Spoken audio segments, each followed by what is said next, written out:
Mesdames et messieurs, amis téléspectateurs, amis d'Espace Républicain, avec un réel plaisir de vous retrouver encore une fois dans ce programme. Nous sommes en train d'aller progressivement vers notre destin national, un destin que nous gagnons par la volonté et nous gagnons par les décisions, mais pourvu qu'elles soient judicieuses.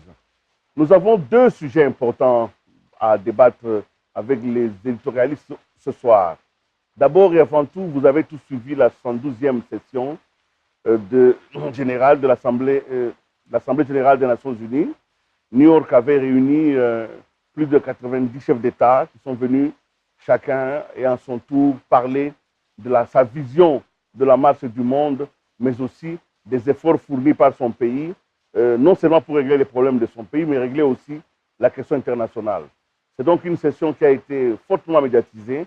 Nous sommes à l'ère du numérique et c'est normal que tout le monde a pris part à cette session, même par médias interposés.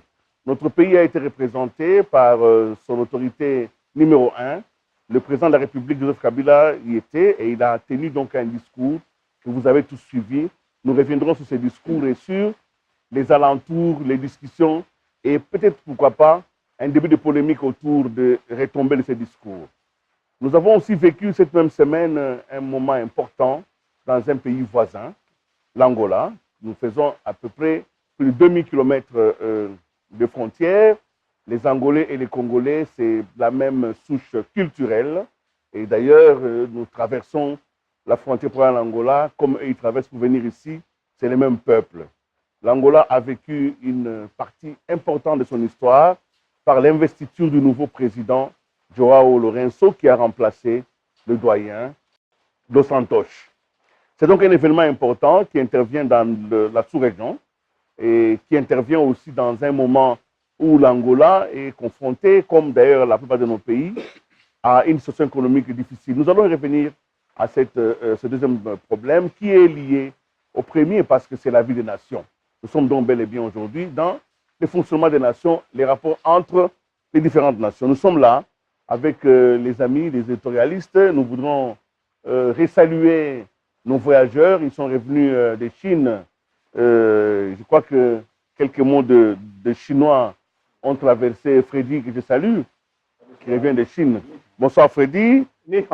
Jérôme Sekana, que je salue, qu'on ne présente plus, mais qui a beaucoup d'admirateurs sur les nets, qui les suivent beaucoup. Je salue aussi José Nawej, le philosophe qui revient aussi de Chine et qui était certainement avec Freddy. À ma gauche, John Ngomboa, qui revient de chez lui, de la maison. Non, John Ngomboa voyage beaucoup, mais cette fois-ci, j'espère qu'il a quand même gardé un pied sur terre pour réaliser. Je salue aussi Joachim Diana et Bruno Mbolisson. Quelles leçons pour tirer de la dernière session de l'Assemblée générale des Nations Unies? Nous allons d'abord analyser cette question en y allant de manière un peu méthodique. D'abord sur la forme. J'aimerais que Diana nous dise à peu près, y avait-il matière à polémiquer sur la forme autour de la présentation par le président de la République du discours qu'il a tenu devant le monde entier réuni aux Nations Unies? Bon, en fait, d'abord, nous devons nous mettre en tête qu'il s'agit d'une session ordinaire. Et la session ordinaire, depuis toujours, se tient le 3e mercredi du mois de septembre. Donc, c'est la chose la plus mapo. Il y a des gens qui pensaient que c'était une session convoquée pour le Congo. Non. C'est une session ordinaire qui se tient le 3e mardi du mois de septembre. Alors, on a aussi entendu la polémique selon laquelle la salle aurait été vide. C'est RFI, la première a parlé d'une salle clairsemée. Les chefs de l'État, tous, parlent devant qui? S'adressent à qui? Ils s'adressent d'abord à l'Assemblée générale de l'ONU. Qui constitue l'Assemblée générale? C'est vrai que ce sont tous les États du monde. Mais la matière concerne avant tout les services de l'Organisation mondiale. Il y a des commissions permanentes, il y a des commissions, tous les experts Et ce sont ceux-là à qui on s'adresse. Et ces experts-là prennent la matière, la traitent en différentes commissions. Il y a au moins 6 commissions. La commission économique, commission politique, commission juridique, commission administrative. Il y a 6 grandes commissions. Et tous ces gens-là sont dans la salle. Même dans le cas du monde où nous avons connu les cas, par exemple, de l'Afrique du Sud ou des pays où, quand ils entrent pour parler, toute la salle se vide.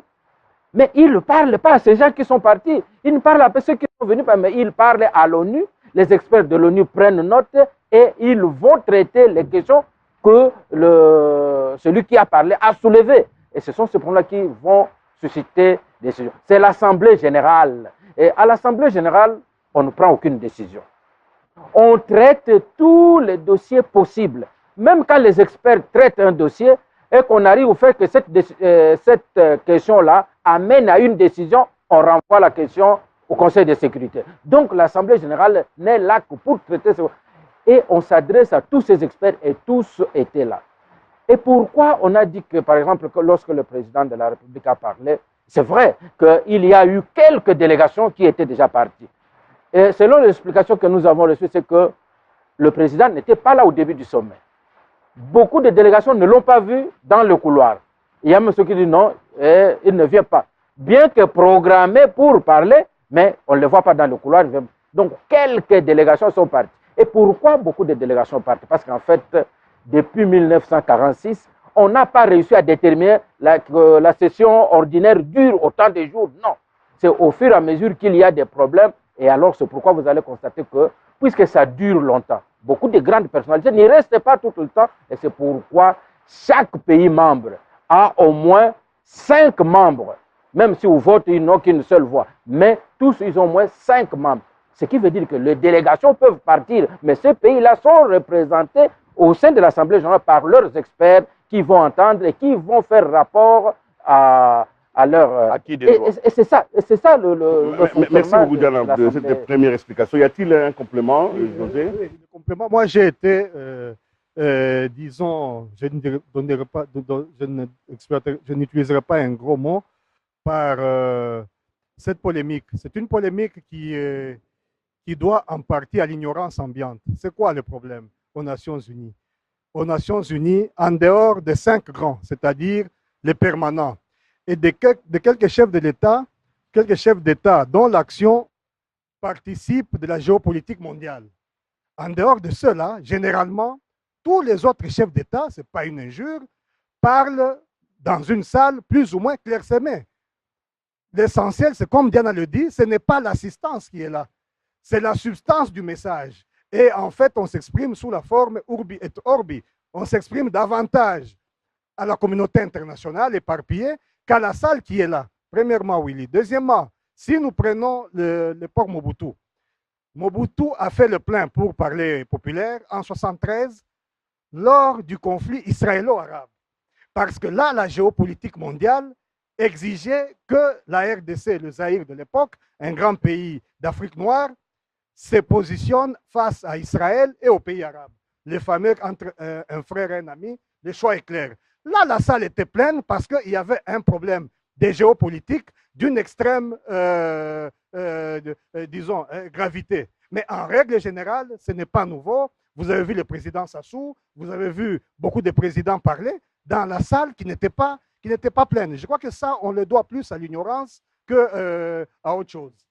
Merci beaucoup. Le président Kabila a parlé le samedi matin, donc à 9 h. Ça signifie que la plupart des délégations ont commencé à arriver. Et de quoi a-t-il réellement parlé? Parce que autour de la polémique sous la forme sur le nombre de gens dans la salle, nous devons faire l'effort d'élever les débats, d'aller au fond des questions, d'aller au fond des propositions qui font avancer le pays et de critiquer si possible ces propositions-là plutôt que de nous occuper de la périphérie. Alors, mais allons dans le fond de la question.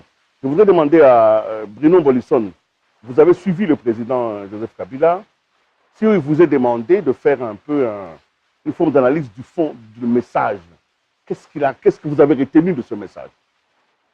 Merci Willy. Je vais être bref et peut-être simplifier les choses. C'est que le moins que l'on puisse dire, c'est que le message de Joseph Kabila était bien structuré sur le plan de la communication. Objectivement, le message était bien structuré. déjà à l'introduction, il a situé l'importance et le rôle de l'Organisation des Nations Unies, l'Assemblée générale, dans le rééquilibrage des rapports entre nations. Et il a indiqué que cette organisation avait pour rôle de montrer que toutes les nations sont égales vis-à-vis de la défense de leurs droits. Et il a réitéré le principe de la souveraineté des États.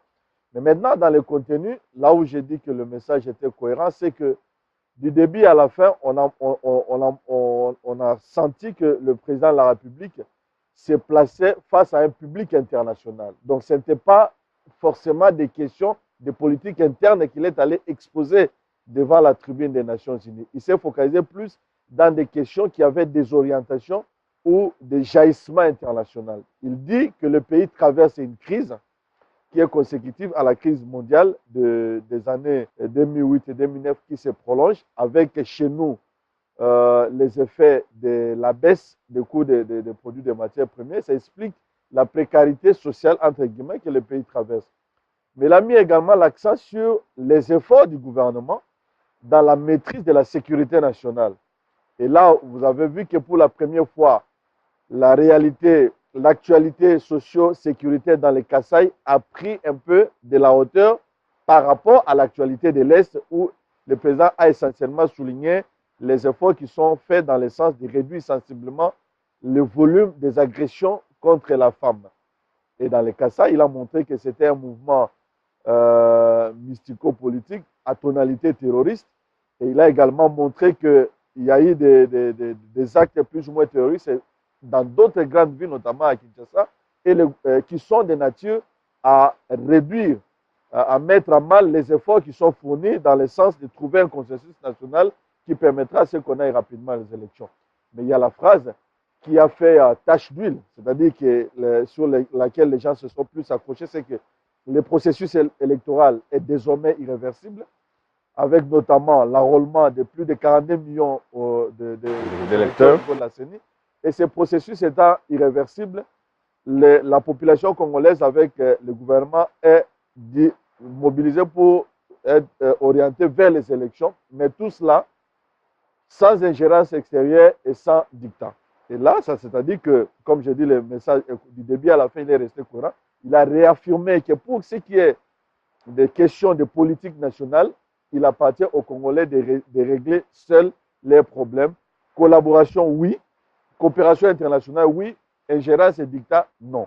Et puis, il a enfin réaffirmé l'engagement de la RDC dans les grands rendez-vous de développement durable, à savoir l'accord de Paris qu'il faut ratifier, que le Parlement doit ratifier.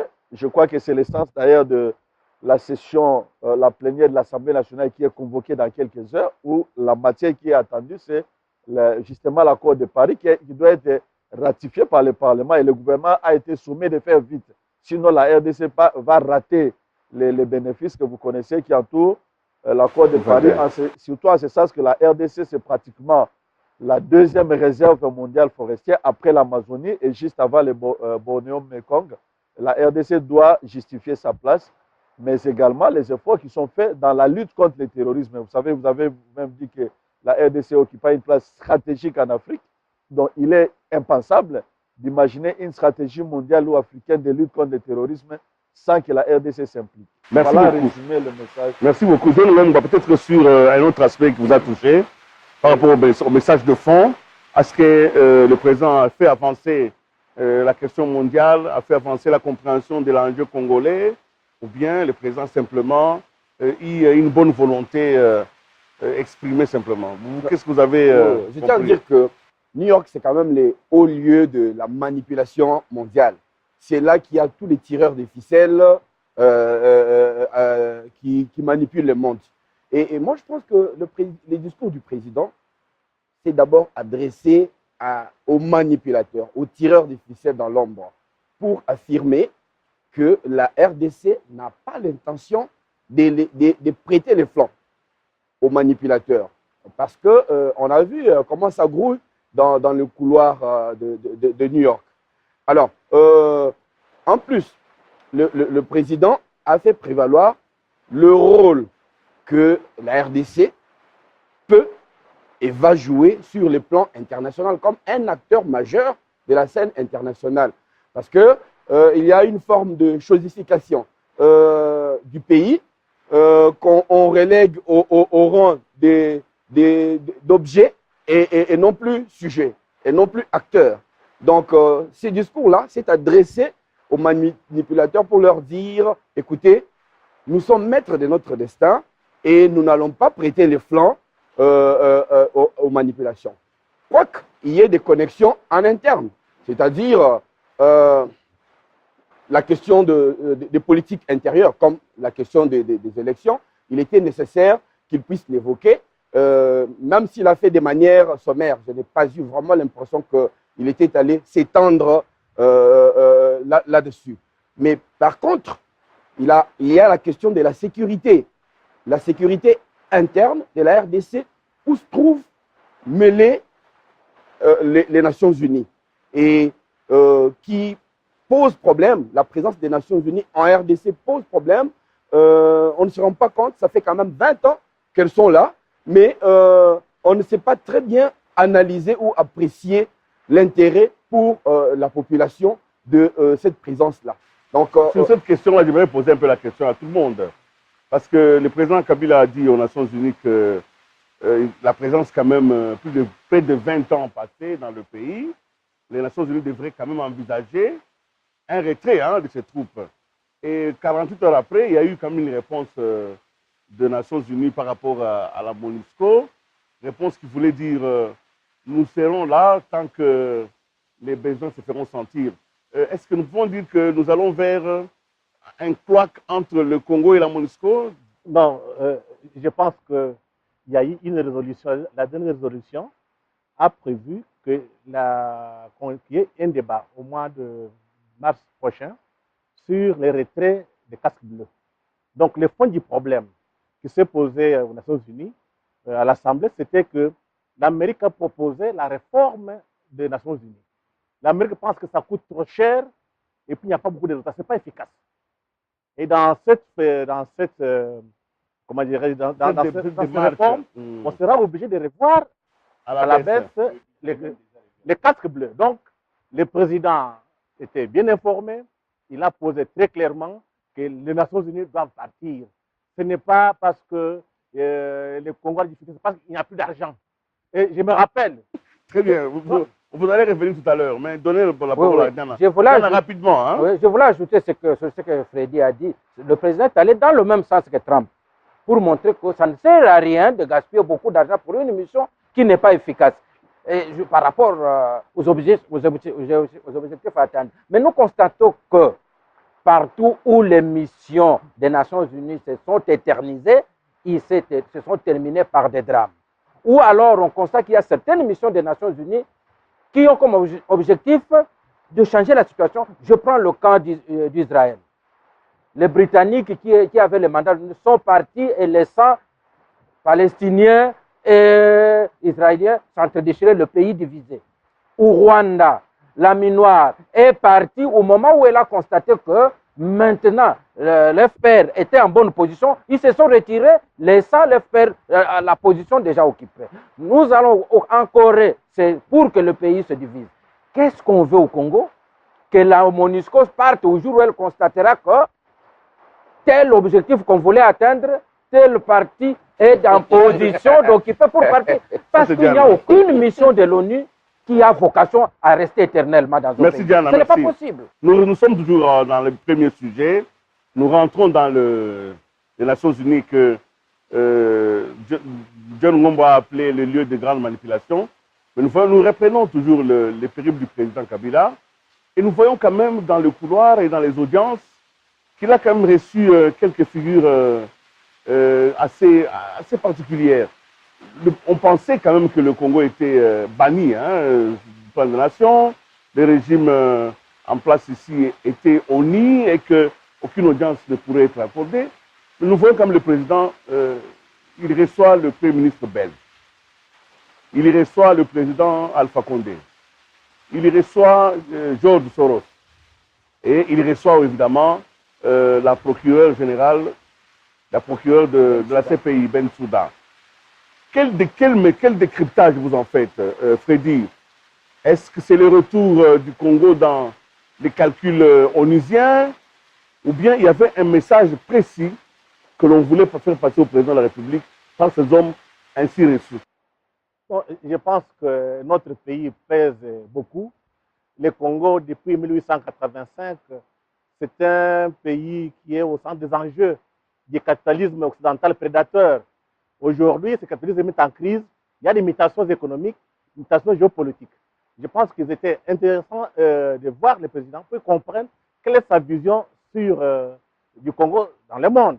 C'est capital. Mais n'oubliez pas que la politique en Amérique est faite par les lobbyistes, que ce soit Cohen, tout comme Soros. Ce sont des lobbyistes qui défendent certains intérêts. C'est normal aussi qu'ils parlent avec eux. Mais c'est parce que le Congo pèse dans la géopolitique mondiale qu'on a voulu consulter le président. Il y a eu trop de gens qui ont parlé. Charles Michel n'a pas fait de déclaration. Donc on ne peut pas... On ne peut pas anticiper sur ce qui s'est dit. Jérôme Sekana, est-ce que, bon, on reproche à Kinshasa de s'éloigner de plus en plus de la communauté internationale, de faire cavalier seul. Est-ce que ces audiences peuvent constituer, à votre avis, un début de rapprochement entre les vues de Kinshasa et la communauté internationale? Oui, je vais quand même répondre à la question générale en commençant bien sûr par la dernière que vous venez de poser. Oui, oui. Ces audiences sont importantes parce que vous savez, en diplomatie, le dialogue, c'est la clé pour dénouer des incompréhensions parfois qui découlent de manque de confiance ou de manipulation. C'est ainsi qu'il faut saluer, par exemple, l'audience que le président de la République est allé voir Alpha Condé. C'est le président de la République qui est allé le voir, et non le contraire. Pourquoi? Parce que Alpha Condé, il représente toute l'Afrique. Et ils ont parlé pendant plus d'une heure, ce qui est un bon signal. Il y a Soros, vous savez, notre ami a publié sur lui et beaucoup de gens c'était lobbyiste. J'ai vu dans le couloir Herman Cohen, vous venez de parler de Bensouda, le Premier ministre belge a été reçu sur les chemins de l'aéroport, parce qu'il est allé voir le président et aussitôt terminé, il est parti. Et pendant ce temps, avant ça, il y a le ministre Reinders, le vice-premier ministre, qui était reçu par son homologue. Et puis, vous avez d'autres personnalités qu'on n'a pas dit. Cela veut dire que, bon, le chef de l'État a quand même profité de sa présence aux Nations Unies. D'abord, les gens doutaient de sa présence. Parce qu'on le voyait au Kasaï pendant que tout le monde était déjà là-bas. Et du coup, on l'a vu arriver et il a profité de cette opportunité pour essayer de comprendre que pensaient les autres. Qu'on le veuille ou non, la Belgique est un partenaire important pour la République démocratique. Non. Voilà. Et ça, c'est de un.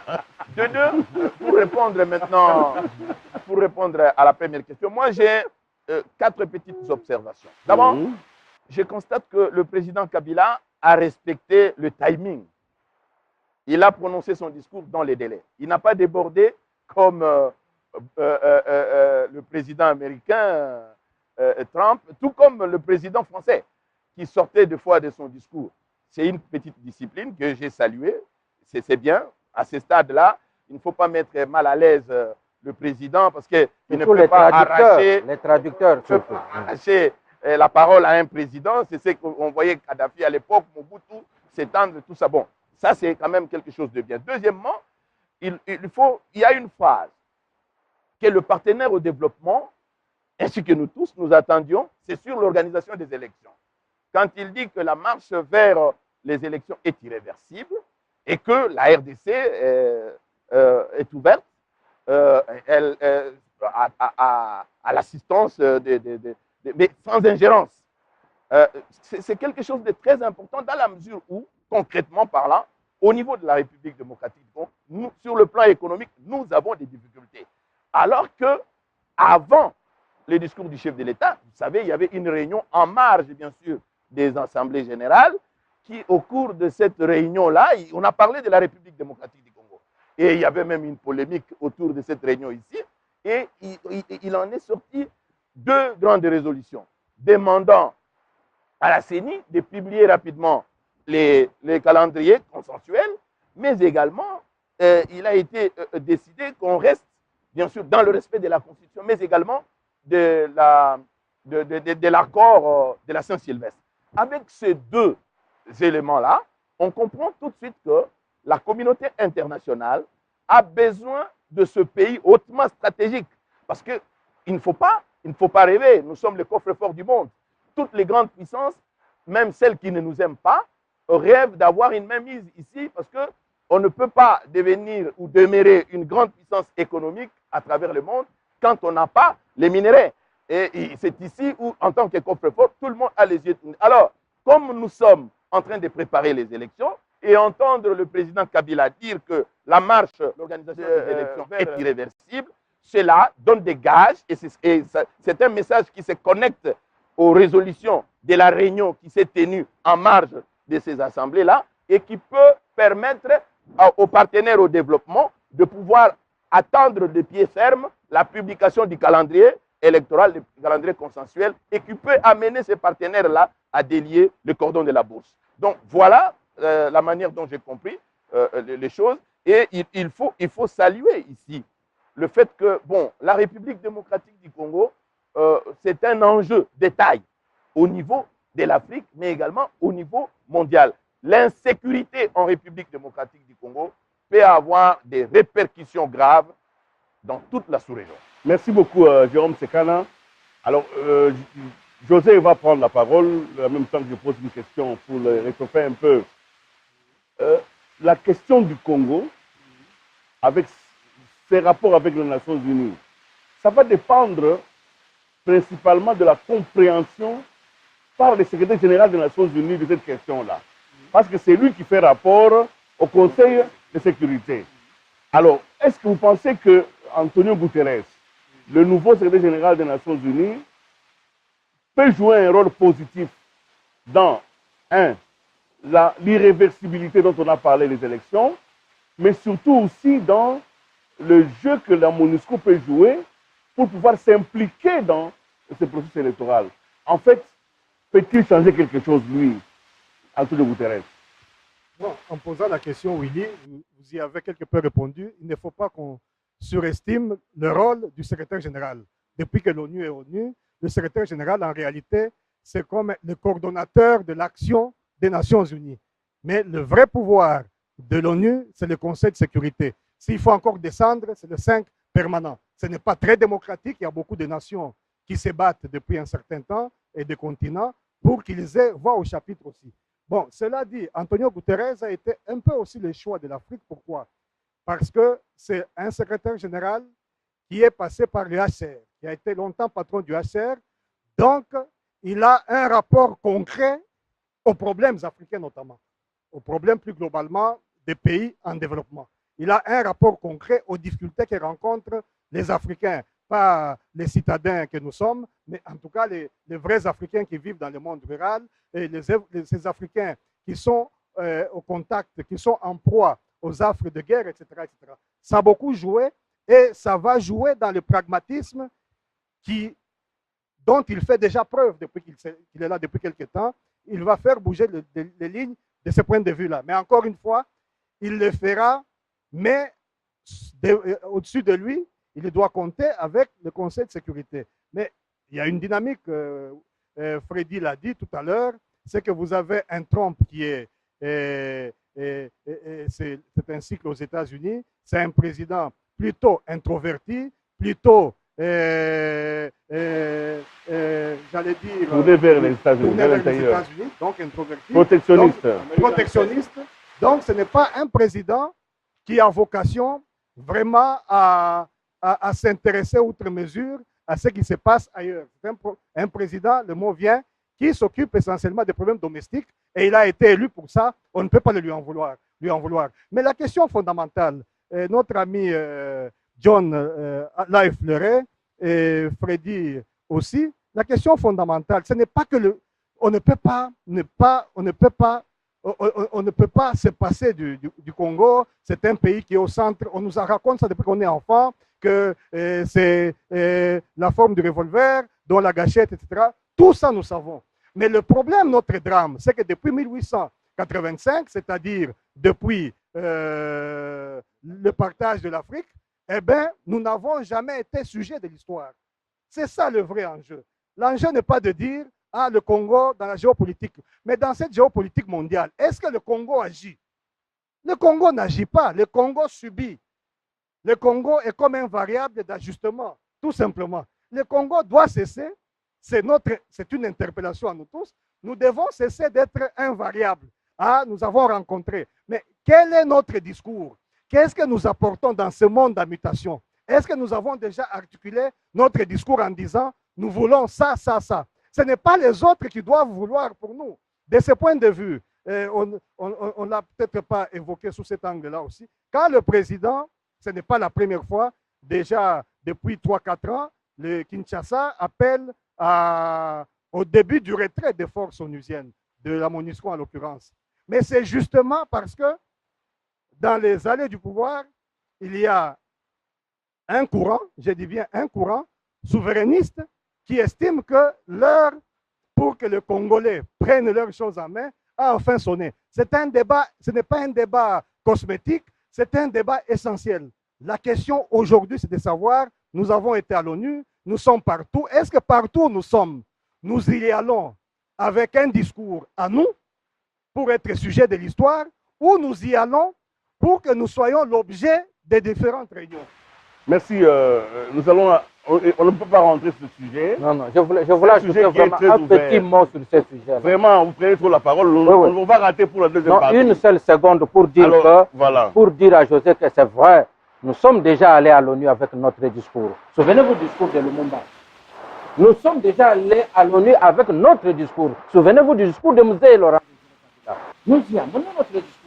On constate que souvent notre discours n'est pas le discours qu'ils attendent. On veut plutôt le discours du genre conformiste, justement.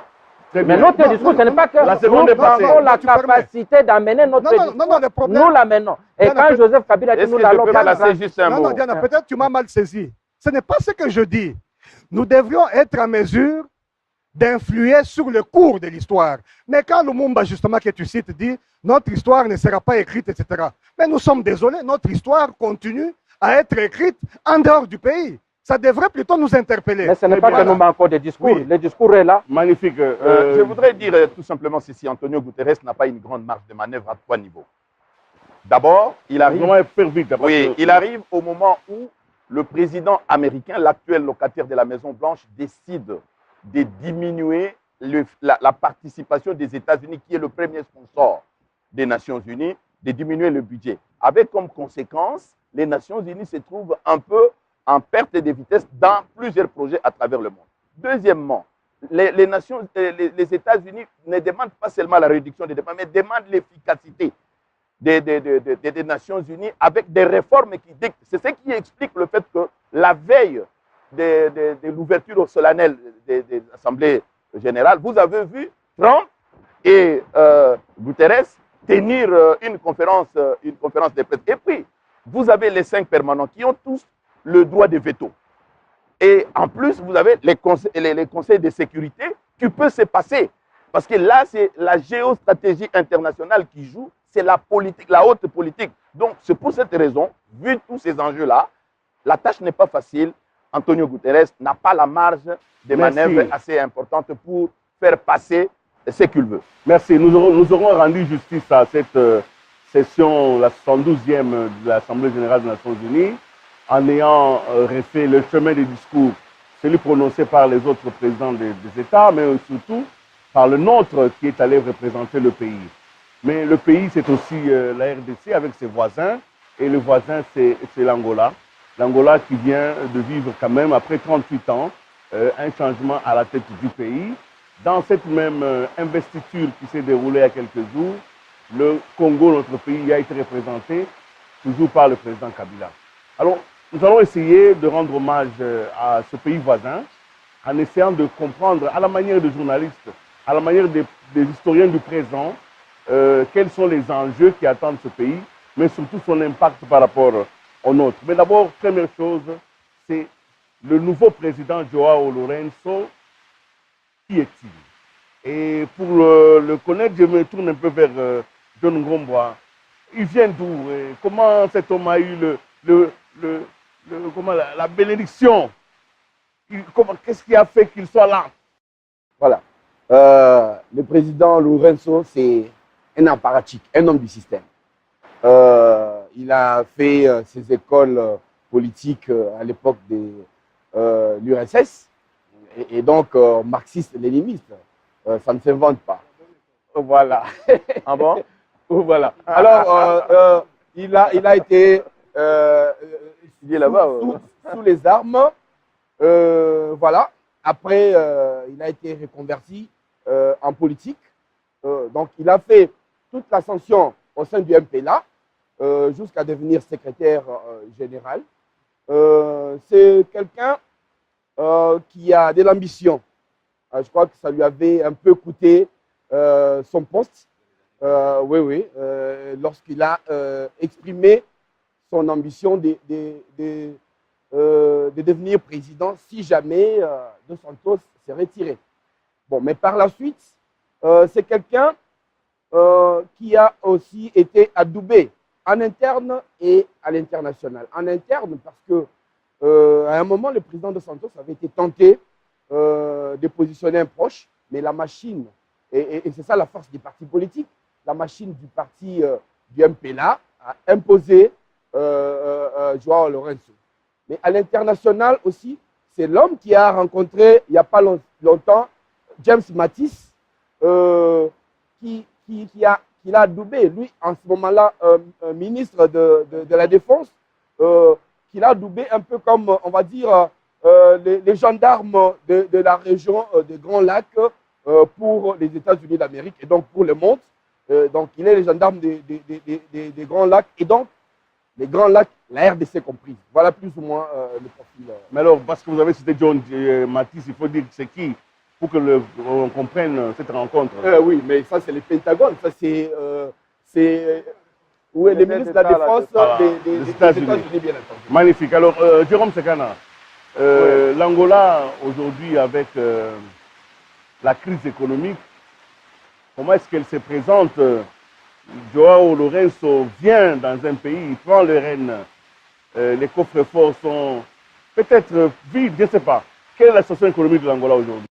Bon, aujourd'hui, l'Angola, en dépit bien sûr des investissements importants qu'on a observés notamment dans les logements sociaux, notamment à Luanda, mais également la construction d'un grand barrage qui va dépasser même le nôtre sur le plan de l'énergie électrique, l'Angola a des difficultés sérieuses. Et ces difficultés découlent bien sûr du mauvais comportement du brut à l'international depuis qu'on a connu les chocs exogènes.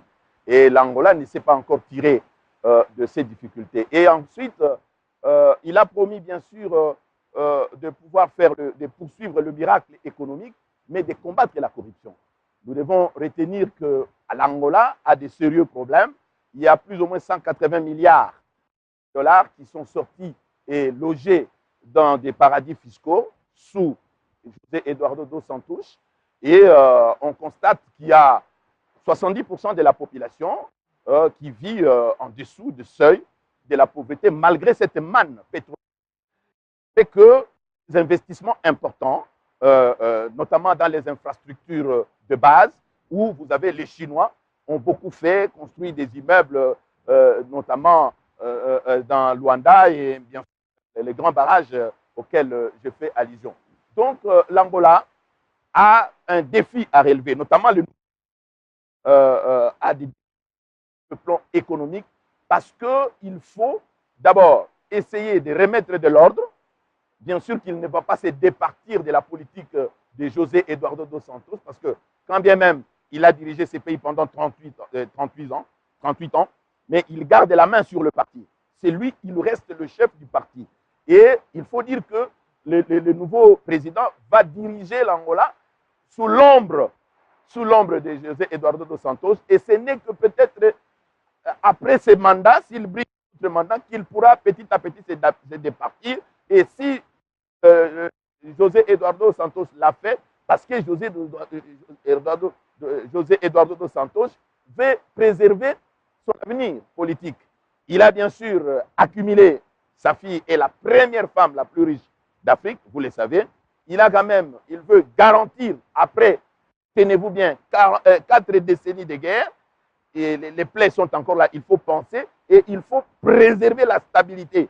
C'est au nom de cette stabilité économique qu'il a placé. Donc, et le nouveau président a pris 2 engagements. José Nawej, John Nwomba tout à l'heure, en présentant le nouveau président, il a dit qu'il a fait la bonne école, qu'il a cité lui-même, l'école marxiste. Mais nous avons quand même assisté en Angola à un ajustement idéologique de Moscou à Matisse quand même, au Pentagone. L'Angola a quand même subi une forme de mutation idéologique. Quelle est la petite histoire? Qu'est-ce qui s'est passé en Angola? D'abord, l'itinéraire du nouveau président à lui-même suffit à résumer ce que nous sommes en train de dire. Et on ne comprend rien à l'histoire récente de l'Angola si on ne plonge pas dans la guerre froide. C'est quoi l'Angola? L'Angola a été, mutatis mutandis, pour le bloc de l'Est, ce que nous avons été pour l'Occident, dans la région de l'Afrique centrale et plus globalement jusqu'à l'Afrique australe. Donc c'est un pays stratégique et clé qui clivait dans ce monde bipolaire de l'époque. Qu'est-ce qui s'est passé en 89, 90? L'effondrement du mur et puis la mort officielle de l'URSS, donc la fin officielle du bloc de l'Est. L'Angola s'est trouvé délesté de son partenaire idéal qui était l'URSS et avec comme sous-produit Cuba, pour faire court.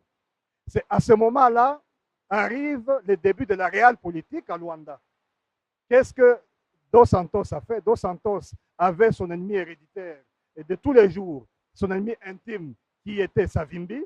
Savimbi qui était plutôt pion de l'Ouest, des États-Unis et de ses alliés, etc. Et il fallait se débarrasser de Savimbi.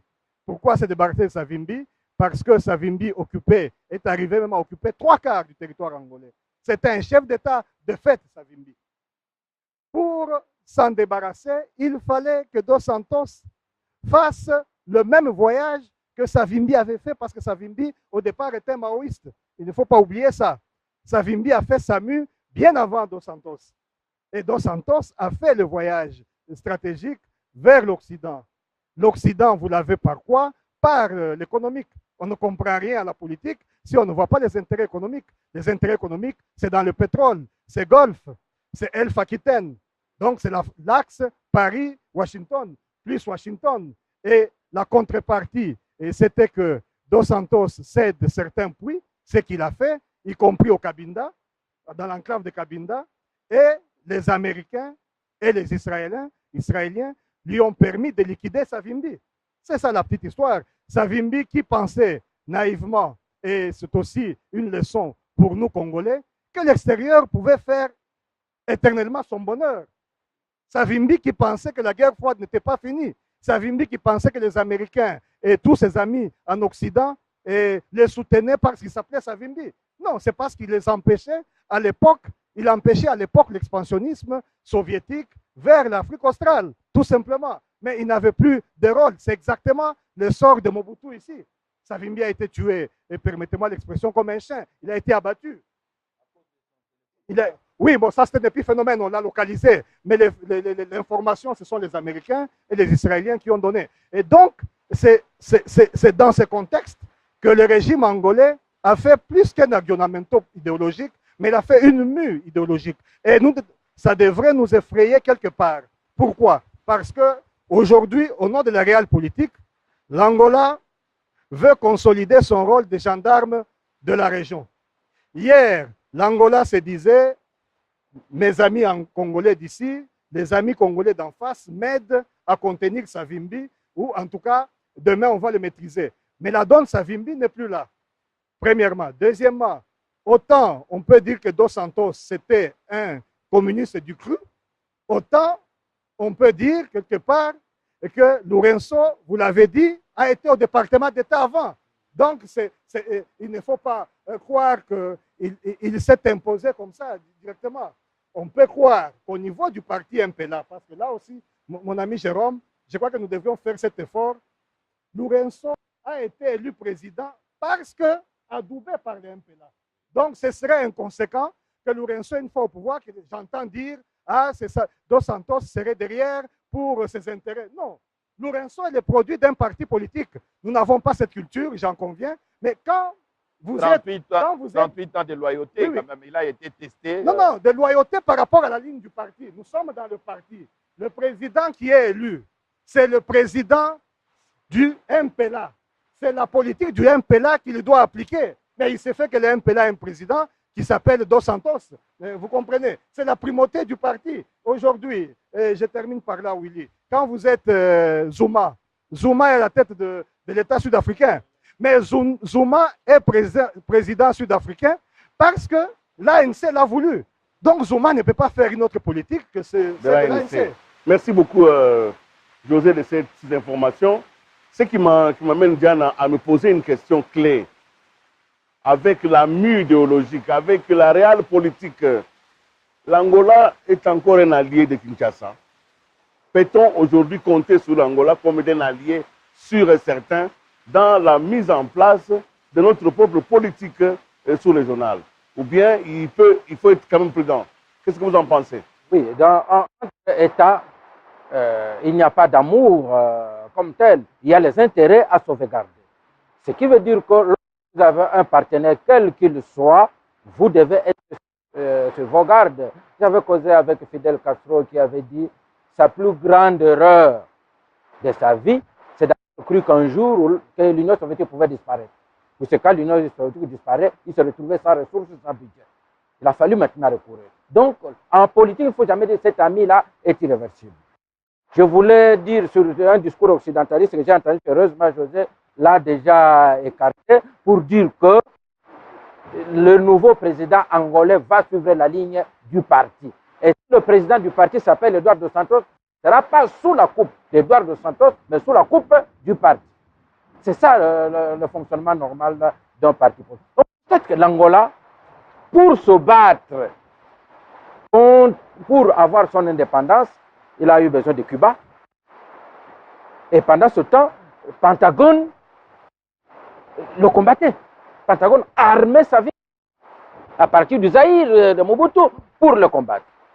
Mais aujourd'hui, qu'il aille vers le Pentagone, mais non, nous constatons, mais nous disons que ça n'est pas éternel. Ces voyages-là peuvent avoir des répercussions. Quelqu'un d'autre peut aller aussi faire un autre voyage. Parce que Pentagone n'est pas Dieu sur terre. Parce que Pentagone n'a pas eu raison du MPLA qui était soutenu par Cuba. Pentagone ne les a pas gagnés. Alors, qu'est-ce qui me dirait aujourd'hui que parce que nous sommes retournés vers Pentagone, nous sommes invulnérables?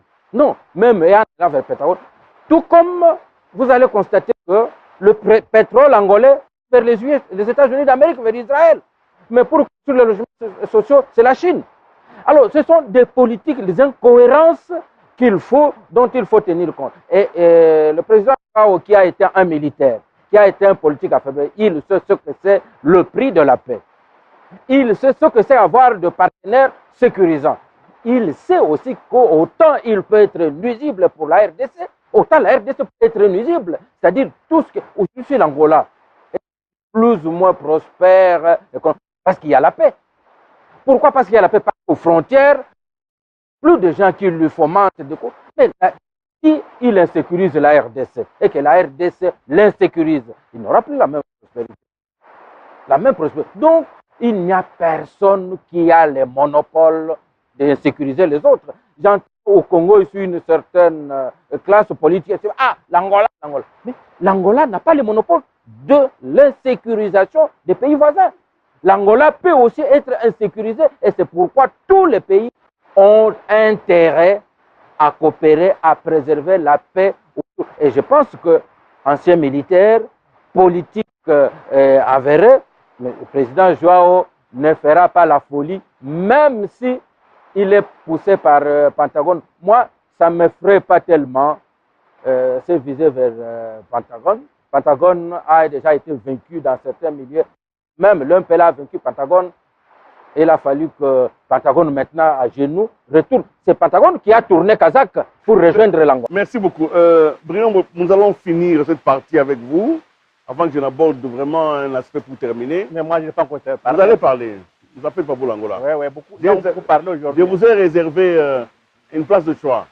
Alors, que peut réellement le président Lorenzo dans les contextes tels que prédéfinis par tous, le parti, les contraintes, la mue idéologique, les voisinages? Que peut vraiment cet homme qui vient de prendre aujourd'hui les rênes d'un pays dit un pays émergent? Merci Willy. Je crois que c'est très facile de répondre à cette question, mais il faut voir d'abord les intentions de Joao Lorenzo. Il a dit, et il a clairement dit, le jour de la clôture de la campagne électorale, il dit Agostinho Neto a donné l'indépendance en Angola, Eduardo dos Santos a restauré la paix, a mis fin à la guerre, et moi je viens redresser l'économie. Ça, c'est ses intentions. Mais ça signifie qu'il peut faire quelque chose dans le sens du redressement de l'économie, dans le sens de la réduction de l'impunité et de la pauvreté, mais tout cela, il ne peut réussir que s'il connaît réellement d'où il est venu. Je voudrais insister là-dessus, parce qu'il n'est pas venu comme une génération spontanée.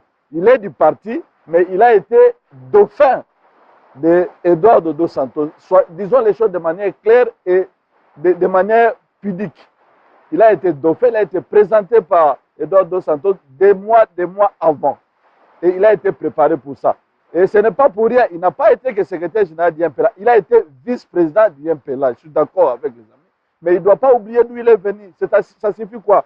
Les sérails du pouvoir, les vertèbres du pouvoir en Angola sont tenues par les proches de Dos Santos. Sa famille, ainsi que les proches. En tant que dauphin, il doit faire très attention. Il ne doit pas aller par une sorte d'excès de zèle et de précipitation. Sinon, il va se brûler les doigts. Je vois Diana qui bouge, qui ne peut pas entendre ça. Et je ne suis pas en train de parler dans l'air. Faisons les rapprochements. On peut prendre des exemples banals. Allons en Union soviétique. Vous connaissez le système de ristournes politiques en Russie qui existe entre Medvedev et Poutine. Le vrai homme fort de la Russie, ce n'est pas Medvedev, même quand il est président de la République, c'est Poutine.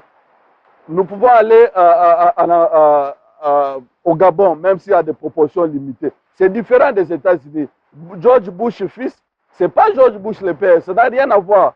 Mais ici, avec le système de dauphinat, quand on est dauphin, on doit avoir une limite. Ce sont des présidents plus ou moins faibles. Merci, merci. Autant, on doit vraiment c'est très important. Oui. Pour autant qu'on reste dans l'idéologie du parti, pour autant qu'on ne prêche pas par excès de zèle, pour ne pas qu'on n'y aille pas par précipitation, on peut réussir. Je voudrais noter, pour être correct, nous sommes journalistes, que la plupart des chantiers, des grands chantiers, des grands immeubles, des gratte-ciels en Angola sont aujourd'hui inachevés.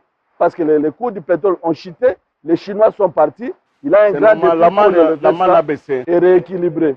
Merci. L'Angola, ça a été dit ici, je vais demander rapidement. Oui, vous allez clôturer notre émission, mais l'Angola accepte vraiment de jouer le rôle de gendarme de la sous-région, ou bien c'est un rôle qu'il se donne lui-même? Non, c'est une mauvaise analyse. Je vous en prie. On a quitté la guerre froide, nous sommes dans la mondialisation. Je pense qu'on a quitté le monde d'affrontement vers un monde de coopération et de compétition. Donc l'Amérique et la Chine sont en coopération, en compétition. Ils ne sont pas à l'affrontement. Donc peut-être si les Américains ont besoin de l'Angola, c'est pour sécuriser le pétrole. Je pense pour ça, pour le golfe de Guinée. C'est là où il se trouve beaucoup de puits de pétrole américain. Mais donner à l'Angola le travail de gendarme, de faire des régimes. Je ne pense pas parce que l'Angola n'a pas la capacité. D'abord, il est tellement excentré, de l'autre côté, il n'est pas au centre. C'est le Congo qui doit jouer le rôle important dans cette nouvelle géopolitique. Mais quand on voit les attitudes des autres, on veut un Congo faible. C'est ce qu'on doit comprendre maintenant. Tous les pays ne veulent pas que le Congo soit debout. Les Congolais doivent comprendre qu'il faut se battre. On a une culture d'esclaves. de dire on attend toujours les autres.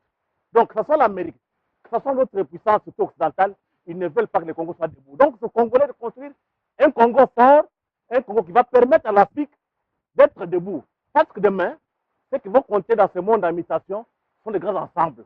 La masse critique, il faut qu'on construise des États-Unis d'Afrique. Donc, l'Angola n'a pas intérêt à casser le Congo. Bien entendu, il y a déjà une élite en bourgeoisie. Hein. Ils sont dans les milieux d'affaires. Ils voient toujours leurs intérêts. Mais je pense qu'au niveau de MPLA, il y a encore certains camarades qui sont concernés de leur histoire, qui ont le sens de l'histoire. Donc, l'Angola et la RDC peuvent se mettre ensemble pour lancer ce que moi je peux appeler les États-Unis d'Afrique. Ils doivent partir d'avoir une armée forte parce qu'on a beaucoup de richesses pour les mettre à la disposition de l'Afrique pour que demain, on dit le XXe siècle sera africain. Mais avec qui? Avec l'Angola et le Congo.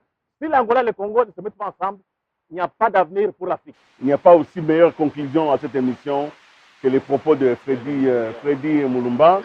Et malheureusement, j'aurais voulu vous donner encore la parole pour votre voyage de Chine, mais vous allez restituer tout ça à la prochaine émission. Je voudrais, avec votre autorisation, mettre fin à cette émission ici. Nous l'avons faite dans des conditions relativement difficiles, avec une très forte pluie qui s'abat sur la ville de Kinshasa. En même temps, nous voudrons dédier cette émission à la mémoire d'un confrère, d'un ami, d'un frère, d'un camarade, Désiré Baéré, qui nous a quittés en ce jour. Nous voudrions que cette émission soit l'expression du professionnalisme qu'il a lui-même assumé tout au long de sa vie jusqu'au bout. Il est allé jusqu'au bout du bout. Désiré, nous ne t'oublierons jamais et nous tiendrons compte de l'exemple que tu as été parmi nous. Encore une fois, merci et à la prochaine.